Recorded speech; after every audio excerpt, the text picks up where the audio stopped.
പ്രിയ കൂട്ടുകാരെ, അസ്സലാമു അലൈക്കും വറഹ്മത്തുള്ള. ഇന്ന് നമ്മള് 5ാം ക്ലാസ്സിന്റെ കിതാബു തജ്വീദിലെ 4 പാഠഭാഗങ്ങളാണ് നമുക്ക് പാദവാർഷിക എക്സാമിനുള്ളത്. അതിന്റെ റിവിഷനുമായിട്ടാണ് ഇന്ന് വന്നിരിക്കുന്നത്. നമുക്ക് ചോദ്യങ്ങളൊക്കെ നോക്കി മനസ്സിലാക്കാം. പാഠഭാഗത്തിൽ ഏതൊക്കെയാണ് ചോദ്യങ്ങൾ ഉള്ളത് എന്നൊക്കെ നമുക്കിവിടെ മനസ്സിലാക്കാം. പാഠഭാഗത്തിലേക്ക് കടക്കാം. ബിസ്മില്ലാഹിർ റഹ്മാനിർ റഹീം. ഒന്നാമത്തെ പാഠം അൽ ഖുർആനുൽ കരീം. അൽ ഖുർആനുൽ കരീം. കലാം എന്നാൽ എന്ത്? കലാം എന്നാൽ അള്ളാഹുവിന്റെ സംസാരമാണ്, അള്ളാഹുവിന്റെ വചനങ്ങളാണ്. കലാം എന്നാൽ അള്ളാഹുവിന്റെ വചനങ്ങളാണ് എന്നാണ്, സംസാരമാണ് എന്നും നമുക്ക് മനസ്സിലാക്കാം. നമുക്ക് എല്ലാം നൽകി പരിപാലിക്കുന്ന സർവശക്തനായ അള്ളാഹു, അവന്റെ കലാമായ വിശുദ്ധ ഗ്രന്ഥമാണ് ഖുർആൻ. അൽ ഖുർആനുൽ കരീം. റമദാൻ മാസത്തിൽ മക്കയിലെ ഹിറാ ഗുഹയിലാണ് വിശുദ്ധ ഖുർആൻ അവതരിക്കപ്പെട്ടത്.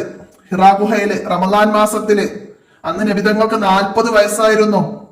തുടർന്ന് 23 വർഷം കൊണ്ട് വിവിധ ഘട്ടങ്ങളിലായിട്ടാണ് അള്ളാഹുവിന്റെ നിർദ്ദേശപ്രകാരമാണ് ജിബ്രീൽ അലൈഹിസ്സലാം നബിതങ്ങൾക്ക് ഖുർആൻ പാരായണം ചെയ്ത് കേൾപ്പിച്ചത്. ഇതാണ് ഖുർആനിന്റെ അവതരണം. ഖുർആനിന്റെ അവതരണം റമദാൻ മാസം ഹിറാ ഗുഹയിൽ വെച്ച് നബി സല്ലല്ലാഹു അലൈഹി വസല്ലമ തങ്ങൾക്ക് 40 വയസ്സ് പൂർത്തിയായപ്പോഴാണ്. ഖുർആൻ പഠിക്കലും പാരായണം ചെയ്യലും ഓരോ മുസ്ലിമിനും അനിവാര്യമാണ്. ഓരോ മുസ്ലിമിനും അനിവാര്യമാണ് എന്ത്? ഖുർആൻ പഠിക്കലും പാരായണം ചെയ്യലും പൂർത്തിയാക്കി കൊടുക്കാൻ വരും. മനസ്സിലാക്കാം. ഖുർആനിൽ 114 സൂറത്തുകളുണ്ട്. പാരായണ സൗകര്യത്തിനായി ഖുർആൻ 30 ജുസ് ആയി തിരിച്ചിട്ടുണ്ട്. എത്ര ജുസ് ഉണ്ട്? എത്ര സൂറത്തുണ്ട്? നബി സല്ലല്ലാഹു അലൈഹി വസല്ലമ ഹിജ്റക്ക് മുമ്പ് മക്കയിലേക്ക് മദീനയിലേക്ക് ഹിജ്റ പോകുന്നതിന് മുമ്പ് മക്ക ജീവിതകാലത്ത് അവതരിപ്പിക്കപ്പെട്ട സൂറത്തുകൾ അത് മക്കിയ എന്ന പേരിൽ അറിയപ്പെടുന്നു. അത് 86 എണ്ണമാണ്. എന്നാൽ മദീനയിലെത്തി അവിടെ വെച്ച് അവതരിപ്പിക്കപ്പെട്ട സൂറത്തുകൾക്ക് എന്താണ്? മദനിയ. ഹിജ്റ പോയതിനു ശേഷം ഇറങ്ങിയ സൂറത്തുകൾ മദനിയ എന്ന പേരിൽ അത് 28 എണ്ണമാണ്. മക്ക ഈ പാഠത്തുനിന്ന് മനസ്സിലാക്കണം. മുസഫ് എന്നാൽ എന്ത്? വിവിധ ഘട്ടങ്ങളിലായി അവതരിക്കപ്പെട്ട ആയത്തുകൾ ഒരു ഗ്രന്ഥമായി ക്രോഡീകരിക്കപ്പെട്ടു. അതാണ് മുസ്ഹഫ്. നബി സല്ലല്ലാഹു അലൈഹി വസല്ലമയുടെ ഏറ്റവും വലിയ മോചിതത്ത് ഏതാണ്? പരിശുദ്ധ ഖുർആനാണ്. ഖുർആനിന്റെ മറ്റൊരു പേര് എന്ത്? ഖുർആനിന്റെ മറ്റൊരു പേര് അൽ ഫുർഖാനുൽ അലീം എന്നാണ്. അൽ ഫുർഖാനുൽ അലീം എന്നാണ്. ഖുർആനിന്റെ പ്രത്യേകതകളിൽ നിന്ന് 2 എണ്ണം എഴുതാം, 3 എണ്ണം എഴുതാം എന്നൊക്കെ പറഞ്ഞ് നമുക്ക് ഇവിടെ നിന്ന് മനസ്സിലാക്കി എഴുതാൻ കഴിയണം. 114 സൂറത്തുണ്ട്. 23 വർഷം കൊണ്ട് അവതരിപ്പിക്കപ്പെട്ടു. ജിബ്രീൽ അലൈഹിസ്സലാം മുഖേന ഇറക്കപ്പെട്ടു. നബി സല്ലല്ലാഹു അലൈഹി വസല്ലമക്ക് 40 വയസ്സുള്ളപ്പോൾ ഇറക്കപ്പെട്ടു. മക്കിയായ 86 സൂറത്തും മദനിയായ 28 സൂറത്തുകളും റമദാൻ മാസത്തിലാണ് ഇറക്കപ്പെട്ടത്. ഇതൊക്കെ ഖുർആനിന്റെ പ്രത്യേകതകളാണ്.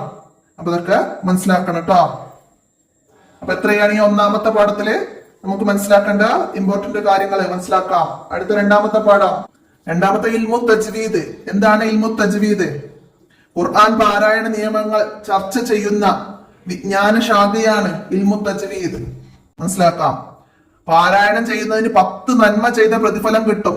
ഖുർആനിലെ ഒരു അക്ഷരം പാരായണം ചെയ്യുന്നതിന് 10 നന്മ ചെയ്യുന്ന പ്രതിഫലം കിട്ടുമെന്ന് മുത്തുനബി സല്ലല്ലാഹു അലൈഹി വസല്ലമ പഠിപ്പിച്ചിട്ടുണ്ട്. അള്ളാഹുവിന്റെ കലാമായ വിശുദ്ധ ഖുർആൻ പാരായണം ചെയ്യുന്നത് ശ്രേഷ്ഠമായ ഇബാദത്താണ്.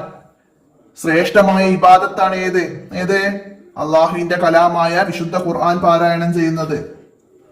മനസ്സിലാക്കുക. മഹത്തായ ഒരുപാട് പ്രതിഫലങ്ങള്, പുണ്യങ്ങളൊക്കെ ഈ ലോകത്തും പരലോകത്തും ഖുർആൻ പാരായണത്തിലൂടെ ലഭ്യമാകുന്നതാണ്.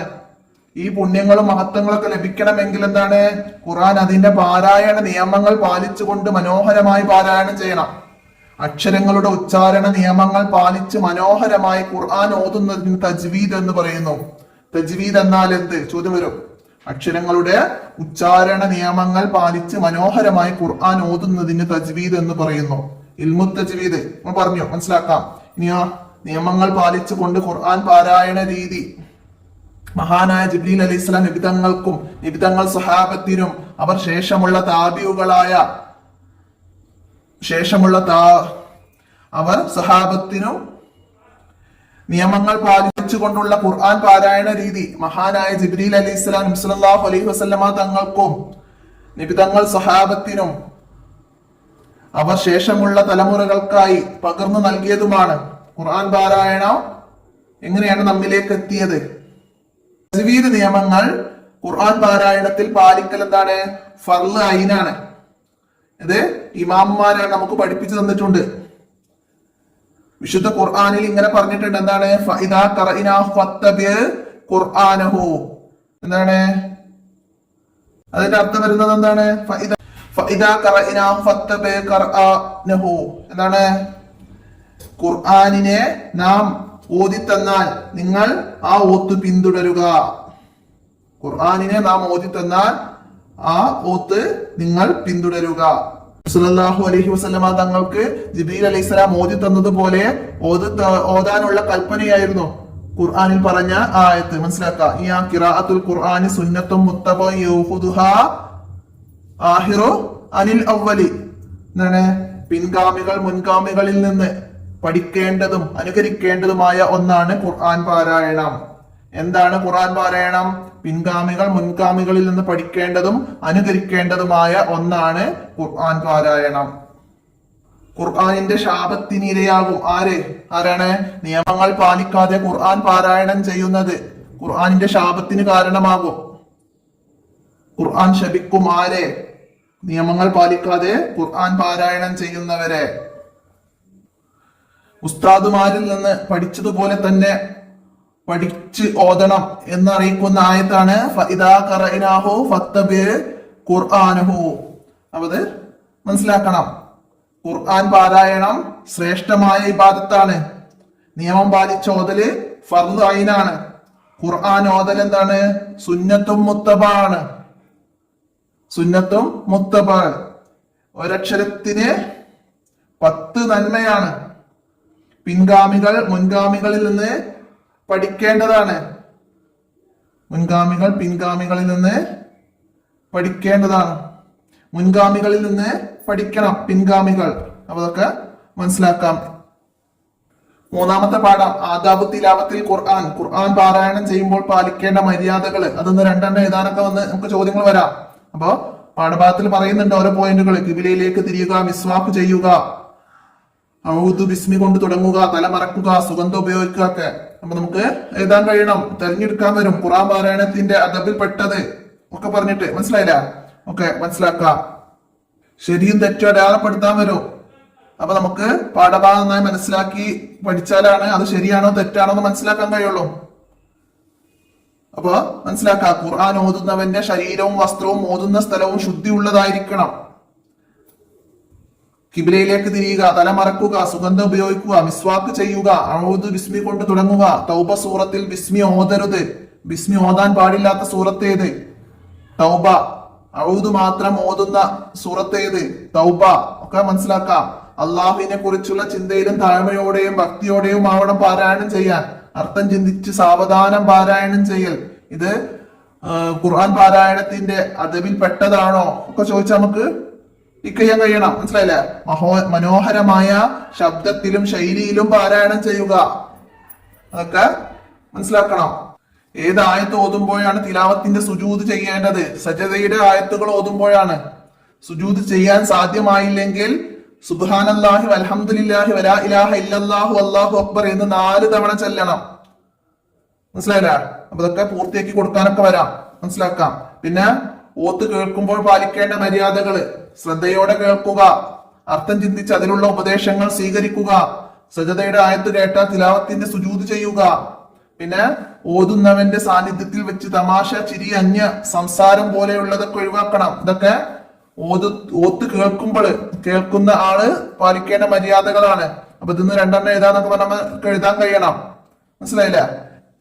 ചിരി, തമാശ, ചിരി ഇതൊക്കെ ഒഴിവാക്കണം. ആരുടെ സാന്നിധ്യത്തില്? ഓതുന്നവന്റെ സാന്നിധ്യത്തില്. ഓത്ത് കേൾക്കുന്നവരും സജദയുടെ ആയത്ത് കേട്ടാല് സുജൂദ് ചെയ്യേണ്ടതുണ്ടോ? ഉണ്ട്. ഒക്കെ മനസ്സിലാക്കാം. അപ്പൊ ഈ പാഠഭാഗത്ത് നിന്ന് മനസ്സിലാക്കേണ്ട ഇത്രയാണ്. അപ്പൊ ഇതിൽ തന്നെ ചോദ്യങ്ങൾ വരുന്നതാണ്. സഹവിന്റെ സുജൂദ് ചെയ്യാൻ സാധ്യമായില്ലെങ്കിൽ എന്ത് ചെയ്യണം? സജദയുടെ ആയത്ത് ഓതിയാൽ എന്ത് ചെയ്യണം എന്നൊക്കെ ഉള്ളത് മനസ്സിലാക്കാം. അതൊക്കെ നമ്മൾ പറഞ്ഞു. നന്നായിട്ട് പഠിക്കാം. ഇനി നമുക്ക് അടുത്ത ചാപ്റ്റർ നോക്കാം. 4ാമത്തെ പാഠം മറാത്തിബുൽ ഖിറാഅത്തി. എന്താണ്? പാരായണത്തിന്റെ വിവിധ തരങ്ങള്. പാരായണത്തിന്റെ വിവിധ തരങ്ങള്. ഏതൊക്കെയാണ്? ഖിറാഅത്തിന്റെ ഇനങ്ങൾ എന്ന് പറഞ്ഞിട്ട് നമ്മൾ പഠിച്ചിട്ടുണ്ട്. തർത്തീല്, ഹദർ, തദ്വീർ, ഇങ്ങനെ 3 എണ്ണാണ്. തർത്തീലിനേക്കാൾ സാവധാനമാണ് ഖുർആൻ പഠിക്കാനും പഠിപ്പിക്കാനും വേണ്ടി ഓതേണ്ടത്. ഇതിന് തഹ്കീക്ക് എന്നാണ് പറയുക. എന്താണ് തഹ്കീക്ക്, എന്താണ് തർത്തീല്, എന്താണ് ഹദർ, എന്താണ് തദ്വീർ ഒക്കെ മനസ്സിലാക്കണം. അർത്ഥം ചിന്തിച്ച് സാവധാനം പാരായണം ചെയ്യല് തർത്തീലായിട്ടാണ്. ഹദർ അക്ഷരങ്ങളുടെ ഹർക്കത്തുകൾ മാറിപ്പോവാത്ത രീതിയിൽ വേഗത്തിൽ പാരായണം ചെയ്യുന്നതിനാണ് ഹദർ എന്ന് പറയുന്നത്. തദ്വീർ മിതമായ വേഗത്തിൽ പാരായണം ചെയ്യലാണ് തദ്വീർ. അപ്പൊ ഈ ഭാഗം നന്നായിട്ട് പഠിക്കണം. നമുക്ക് മാച്ച് ചെയ്യാൻ വരാം, ചേർത്ത് കൊടുക്കാൻ വരും. അർത്ഥം ചിന്തിച്ച് സാവധാനം പാരായണം ചെയ്യൽ ഡാഷ്. അപ്പൊ നമുക്ക് തർത്തീൽ എഴുതാൻ കഴിയണം. അപ്പൊ ആ രീതിയിൽ മനസ്സിലാക്കി പഠിക്കണം. ഏത് രീതിയിൽ പാരായണം ചെയ്യുകയാണെങ്കിലും തജ്വീദ് നിയമങ്ങൾ പാലിക്കൽ എന്താണ്? നിർബന്ധമാണ്. തജ്വീദ് നിയമങ്ങൾ പാലിക്കൽ നിർബന്ധമാണ്. അക്ഷരങ്ങളുടെ ഉച്ചാരണവും മറ്റു നിയമങ്ങളും കൃത്യമായി പാലിച്ച്